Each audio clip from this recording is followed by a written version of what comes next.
পাহাড়ের বুক চিরে তৈরি হচ্ছে এক অদৃশ্য দুর্গ।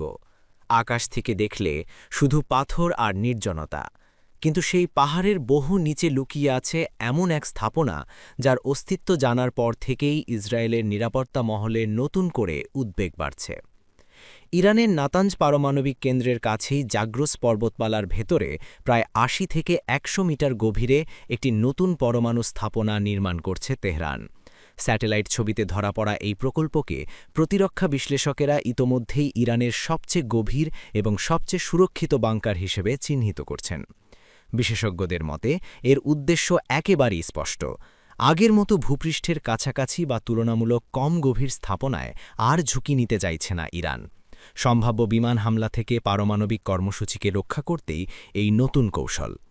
এর আগে ইরানের ফোর্দৌ পারমাণবিক কেন্দ্র ছিল প্রায় ৬০ মিটার গভীরে, কিন্তু নতুন এই স্থাপনাটি তার চেয়েও অনেক নিচে পাহাড়ের কঠিন শিলাস্তরের আড়ালে তৈরি করা হচ্ছে। পুরো কাঠামো জুড়ে রয়েছে পুরু কংক্রিট ও ইস্পাতের আবরণ।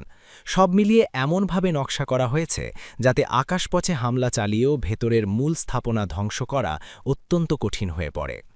এই পরিস্থিতিতে সবচেয়ে বড় প্রশ্ন, ইসরায়েলের হাতে কি এমন কোনো অস্ত্র আছে যা এই গভীর বাংকার ভেদ করতে পারে? বর্তমানে ইসরায়েলি বিমানবাহিনীর প্রধান ভরসা যুক্তরাষ্ট্রের তৈরি GBU-28 বাংকার বাস্টার বোমা। প্রায় ৫,০০০ পাউন্ড ওজনের এই লেজার গাইডেড বোমা সাধারণত ৬ মিটার পুরু কংক্রিট বা প্রায় ৩০ মিটার মাটি ভেদ করতে সক্ষম। কিন্তু পাহাড়ের ১০০ মিটার গভীরে থাকা একটি স্থাপনার জন্য এটি যে যথেষ্ট নয় তা স্বীকার করছেন খোদ ইসরায়েলি বিশ্লেষকেরাও। এই সীমাবদ্ধতার কারণেই ইসরায়েল আরও উন্নত GBU-72 বোমা পাওয়ার চেষ্টা করছে। এটি আগের সংস্করণের তুলনায় শক্তিশালী হলেও বিশেষজ্ঞদের মতে একক হামলায় এত গভীর ও কঠিন শিলাস্তর ভেদ করা এই বোমার পক্ষেও প্রায় অসম্ভব। এই মুহূর্তে বাস্তব অর্থে কার্যকর অস্ত্র হিসেবে যে বোমাটির কথা বলা হয় সেটি যুক্তরাষ্ট্রের GBU-57 ম্যাসিভ অর্ডিন্যান্স পেনিট্রেটর বা MOP। প্রায় ৩০,০০০ পাউন্ড ওজনের এই বিশাল বোমা ৬০ মিটারেরও বেশি পুরু কংক্রিট ভেদ করতে পারে, কিন্তু এই অস্ত্র ইসরায়েলের হাতে নেই। এমনকি ইসরায়েলি বিমানগুলোর পক্ষেও এত ভারী বোমা বহন করা প্রযুক্তিগতভাবে সম্ভব নয়। ইসরায়েলের কাছে জেরিকো 2 ও জেরিকো 3 ব্যালিস্টিক ক্ষেপণাস্ত্র থাকলেও সেগুলো মূলত গভীর বাংকার ধ্বংসের জন্য নকশা করা নয়। উচ্চ গতিতে আঘাত হানলেও পাহাড়ের অনেক নিচে থাকা টানেল ও কংক্রিটে মোড়া স্থাপনা ধ্বংসে এগুলোর কার্যকারিতা নিয়ে বিশেষজ্ঞদের মধ্যে মতভেদ রয়েছে। তবে পুরোপুরি নিরুপায় নয় ইসরায়েল। একটি বিকল্প কৌশল নিয়ে আলোচনা হচ্ছে, যাকে বলা হয় ড্রিলিং। এই পদ্ধতিতে একই স্থানে একের পর এক বোমা ফেলা হয়, যাতে প্রতিটি বিস্ফোরণ আগের তৈরি গর্তকে আরও গভীর করে।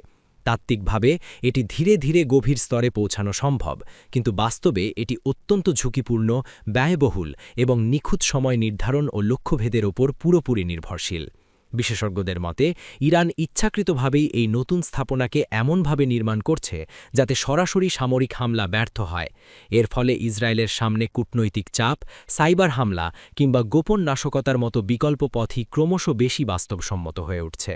সব মিলিয়ে জাগ্রস পর্বতমালার নিচে তৈরি হওয়া এই অদৃশ্য দুর্গ শুধু একটি স্থাপনা নয়, এটি মধ্যপ্রাচ্যের শক্তির ভারসাম্যে নতুন এক বড় চ্যালেঞ্জ হিসেবেই দেখা হচ্ছে।